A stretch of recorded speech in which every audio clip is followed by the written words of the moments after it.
तो पुण्यात्मा, हमारे जो अध्यात्म गुरु थे वो तत्व ज्ञानहीन और हमारे सदग्रंथों से अपरिचित थे। पहले पवित्र हिंदू धर्म से पहले कोई मजहब नहीं था। जो कोई भक्ति या तो करता नहीं था, करता था तो वेदों अनुसार ही करता था। पवित्र हिंदू धर्म का उत्थान आदि शंकराचार्य जी से माना जाता है। आज से 2520 वर्ष पूर्व उनका जन्म हुआ, यानी ईसा जी से 508 वर्ष पूर्व। उसके बाद ही ईसाई धर्म का उत्थान हुआ। ईसा जी का जन्म आज से 2012 वर्ष पहले हुआ और उस ईसाई धर्म के बाद ही मुसलमान धर्म का उत्थान हुआ। लगभग 1400 वर्ष उसको हुए हैं। हमारा जन्म पवित्र हिंदू धर्म में हुआ। हिंदू धर्म के जो सदग्रंथ माने जाते हैं, पवित्र चारों वेद, पवित्र श्रीमद् भगवत गीता, पवित्र पुराण, और हमारे जो आचार्य शंकराचार्य और ये मंडलेश्वर जो हिंदू धर्म के गुरुजन ये कहते थे कि हम पुराणों, वेदों और गीता अनुसार तुम्हें ज्ञान दे रहे हैं, और इनको कख भी पता नहीं था पुराणों, वेदों और गीता जी का। अब आपको थोड़ा सा ज्ञान देते हैं कि श्रीमद् भगवत गीता जी का ज्ञान किसने बोला। पुण्यात्माओं, इसको तत्व ज्ञान कहते हैं। अब ये ज्ञान तो सबने पता है, किसी से पूछ लो तुरंत उत्तर दे देता है कि श्रीमद् भगवत गीता का ज्ञान किसने बोला? श्री कृष्ण जी ने बोला। पुण्यात्माओं, यदि इतना ही कहने से बात बन जाती तो फिर गुरुओं की आवश्यकता क्या थी इन सदग्रंथों को समझने की? श्रीमद् भगवत गीता के अंदर श्री कृष्ण जी का तो रोल ही नहीं कहीं पर भी। हाँ पुण्यात्माओं, ये वचन सुनोगे तो उठ पटांग लगेगी आपने, क्योंकि आप जी ने ऐसे गुरु मिले जिन आज तक यो ज्ञान निर्णय करके बताया ही नहीं। जब तक हम सृष्टि रचना से परिचित नहीं होते तब तक हम इस पॉइंट को नहीं समझ सकते जो दास अब क्लियर करने जा रहा है। सृष्टि रचना के विषय में स्वयं परमेश्वर ने आके बताया है कबीर साहब ने। यहां सृष्टि रचना तो नहीं सुनाऊंगा, लेकिन थोड़ा सा हिंट सदग्रंथों का दे करके और श्रीमद् भगवत गीता का ज्ञान किसने दिया वो बताएंगे। श्रीमद् भगवत गीता अध्याय नंबर 15 के श्लोक नंबर 16 और 17 में 3 पुरुष हैं, एक सर पुरुष, एक अक्षर पुरुष, एक परम अक्षर पुरुष है। 17वें श्लोक में जो कहा है कि उत्तम पुरुष है, तू ने वो परम अक्षर पुरुष है। उसके विषय में गीता जी अध्याय नंबर 8 के श्लोक नंबर 1 में अर्जुन ने पूछा कि आपने जो 7वें अध्याय के 29वें श्लोक में जिस तत्ब्रह्म के विषय में जानकारी दी है कि उसको जानकर फिर प्राणी केवल जरा और मरण से ही छूटने का प्रयत्न करता है, तो किम तत्ब्रह्म 8वें अध्याय के गीता जी के प्रथम श्लोक में प्रश्न किया अर्जुन ने। गीता ज्ञानदाता ने 8वें अध्याय के 3रे श्लोक में उत्तर दिया कि वो परम अक्षर ब्रह्म है। तो पुण्यात्माओं, ये सरपुरुष कौन है? ये स्वयं ब्रह्म है, ये काल है, ये गीता ज्ञान बोल रहा है। अक्षर पुरुष कौन है? जो 7 संघ ब्रह्मांड का स्वामी है, उसका यहाँ कोई रोल नहीं है। इसलिए हमारे इस अध्यात्म ज्ञान में इस पृथ्वी लोक पर विशेषकर 2 पुरुषों का, 2 भगवानों का रोल है। एक तो इस सरपुरुष यानी ब्रह्म का, जो श्री कृष्ण जी में प्रवेश करके गीता जी का ज्ञान बोल रहा है, जिसने ज्ञान बोला, और दूसरा परम अक्षर ब्रह्म है जो उत्तम पुरुष है, तो अन्य परमात्मा उदारते यह लोक तरमावि से विभर्ती अवे ईश्वर है। गीता जी अध्याय नंबर 15 के श्लोक नंबर 17 में, और 8वें अध्याय के 3रे श्लोक में गीता ज्ञानदाता स्वयं कहता वो परम अक्षर ब्रह्म है। तो ये गीता ज्ञानदाता 8वें अध्याय के 13वें श्लोक में कहता कि ओम इति एकाक्षरम ब्रह्म व्यवहारण माम अनुसमरण यह प्रयाति तजन देहम स याति परमागति। मुझ ब्रह्म का केवल एक ओम मंत्र है, और इसका जो उच्चारण करके श्रवण करता हुआ शरीर छोड़कर जाता है, ओम नाम से मिलने वाली जो परम गति उसको प्राप्त होता है। वो कौन सी है? ब्रह्मलोक। ओम नाम से ब्रह्म का है, ब्रह्म लोक में रहता है ब्रह्म, तो ब्रह्म प्राप्ति होती है। 8वें अध्याय के 16वें श्लोक में लिखा है कि ब्रह्म लोक पर्यंत भी जन्म मृत्यु के अंदर है। ये भी पूर्ण मोक्ष नहीं हुआ, क्योंकि ब्रह्म लोक में गए हुए प्राणी भी वापस आते हैं। और गीता ज्ञानदाता स्वयं भी कहता है 2 अध्याय के 12वें श्लोक में, 4 अध्याय के 5 और 9 श्लोक में, 10वें अध्याय के 2 श्लोक में कि अर्जुन तेरे और मेरे बहुत जन्म हो चुके। इसलिए 18वें अध्याय के 62वें श्लोक में गीता ज्ञानदाता कहता है कि तू सर्वभाव से उस परमेश्वर की शरण में जा, उसकी कृपा से ही तू परम शांति को, सनातन परम धाम को प्राप्त होगा। गीता जी अध्याय नंबर 15 के श्लोक नंबर 4 में कहा कि जब तत्वदर्शी संत मिल जा, उसके बाद उस परमेश्वर के उस परम पद की खोज करनी चाहिए, जहां जाने के बाद साधक फिर लौटकर कभी संसार में नहीं आते। और जिस परमेश्वर ने सब ब्रह्मांडों की रचना की है, और केवल उसी की भक्ति करो, ये गीता ज्ञानदाता कहता है। तो इससे सिद्ध है कि श्रीमद् भगवत गीता का ज्ञान देने वाले से भी कोई और एक सुप्रीम पावर है। अब श्रीमद् भगवत गीता का ज्ञान कौन दे रहा? जो ये कह रहा कि मेरा एक ओम नाम है, ओम नाम ब्रह्म का है, और ये ब्रह्म कौन है? ये काल है। इसने प्रतिज्ञा कर रखी है कि मैं कभी किसी के समक्ष नहीं आऊंगा, मेरे कर्म और जन्म अलौकिक है। गीता जी अध्याय नंबर 4 के श्लोक नंबर 9 में यह कहता है कि अर्जुन मेरे जन्म और कर्म दिव्य है, अलौकिक है। अब पुण्यात्माओं, अब हम आपको श्रीमद् भगवत गीता जी का ज्ञान किसने बोला, ये थोड़े से संक्षिप्त में सुनाएंगे। श्री कृष्ण जी का तो रोल ही नहीं है गीता जी के ज्ञान में। कैसे कि श्री कृष्ण जी युद्ध के पक्ष में नहीं थे इस महाभारत के युद्ध में, और 3 बार वो गए हैं शांति दूत बनकर, समझाने की चेष्टा की है कौरव और पांडवों को। लास्ट में यहां तक जब फैसला कर लिया कि भी एक तरफ मैं होऊंगा, एक तरफ मेरी सेना होगी, और मैं शस्त्र भी नहीं उठाऊंगा, प्रतिज्ञा कर ली। तो पुण्यात्माओं, जो महापुरुष ये कहता हो कि मैं हथियार भी नहीं उठाऊंगा, क्या फिर वो युद्ध की सलाह दे सकता है? नहीं। अब जब इसने देखा, किसने? इस काल भगवान ने। ये गीता जी अध्याय नंबर 7 के श्लोक नंबर 24 और 25 में स्पष्ट करता है कि मैं अपनी योग माया से छुपा रहता हूं, मैं कभी किसी के समक्ष नहीं होता। ये मेरा अटल अनुतम, अवय अनुतम यानी घटिया अटल नियम है। इससे घटिया और क्या होगा? जो पिता अपने पुत्रों के सामने नहीं आता, उसमें कोई दोष है?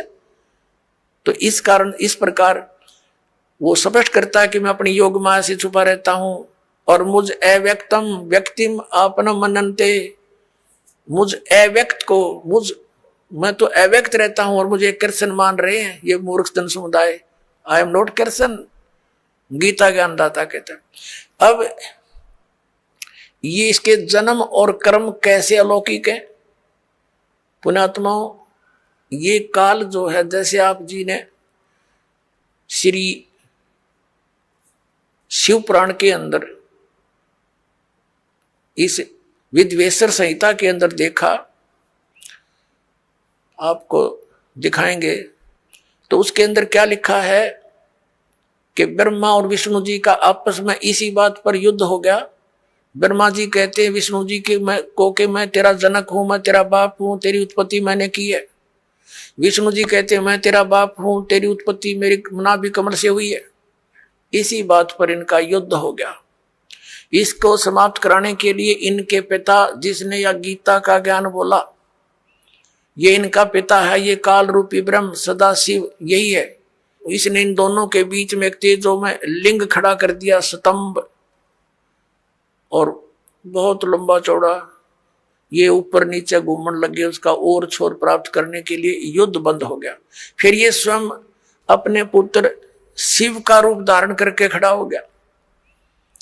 फिर इनको समझाने लगा कि तुम भगवान नहीं हो, यू आर नॉट गॉड, तुमने अपने आप को इस मान लिया, जैसा कि आपको बहुत बार दिखाया है दास ने। फिर ये कहता है कि पुत्रों, ब्रह्मा और विष्णु को, कि तुमने जो 2 डिपार्टमेंट जैसे उत्पत्ति और सतिथि का तुमने मुझसे प्राप्त किए तपस्या करके, इसी प्रकार दो कृत महेश्वर और रुद्र को ने प्राप्त किए मेरे से। तो इसका मतलब ये पांचवा है जो श्री शिव पुराण का ज्ञान और ब्रह्मा विष्णु को जो ज्ञान दे रहा है, यो इनका पिता है। और ये उसी विद्वेश्वर संहिता में इसी चैप्टर में कहता है कि मेरा एक ओम अक्षर है, नथिंग एल्स, और इसका सिमरण करो, इसका सिमरण करने से मेरा ही स्मरण होता है।